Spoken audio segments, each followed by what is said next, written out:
think your world is safe. It is an illusion. Enjoy these final moments of peace.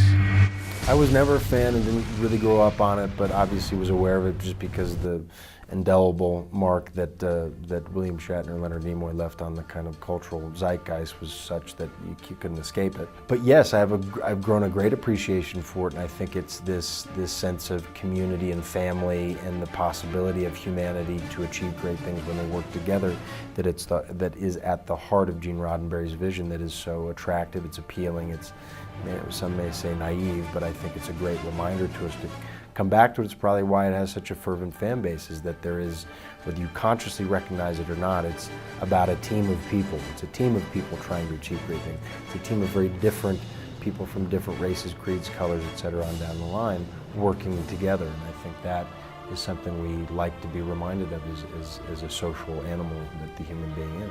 Your commanders have committed a crime I cannot forgive. None of you are safe.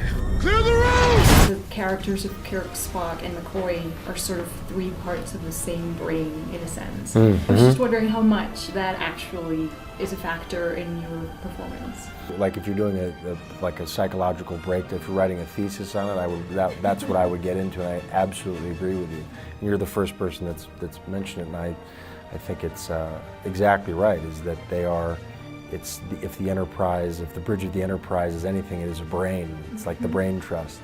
And no parts can exist without the other, and that's what these people are trying to figure out and deal with, is how those puzzle pieces work together. And you need the kind of impulsive, gut, impassioned man of Kirk, and you need the cold analysis of Spock, and you need the wry, sarcastic sense of humor and the levity of Bones.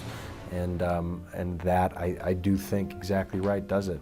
I am better. At what? Everything.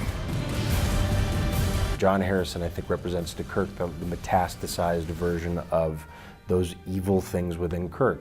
Evil is a strong word. It's those very human feelings of exceptionalism, of I am right, of I'm better, of bloodthirst, of bloodlust, of revenge. And I think John Harrison is able to play to those feelings within Kirk, and the danger for Kirk is whether or not he's going to go to that dark side. Jim, you're not actually going after this guy, are you? I have no idea what I'm supposed to do. I only know what I can do. What Benedict does so well is bring a three-dimensionality to the role, and as evil and awful as the things that he's committed in this film are, you do get a sense of why he's done it. And I think it's so important that our bad guy isn't painted as this black, sinister kind of guy. There is an emotional core to this very kind of seemingly cold guy. And for my character, what is potentially not all that attractive to see is a weak hero. And the character I play is weak throughout pretty much the whole film. He thinks he's leading, and in fact, he's more being puppeted by Benedict's character, John Harrison. For me as an actor, that was a challenge, because you have to, they teach you in acting school, it's like you win the scene, you try to win the scene. Kirk is going to these scenes and losing.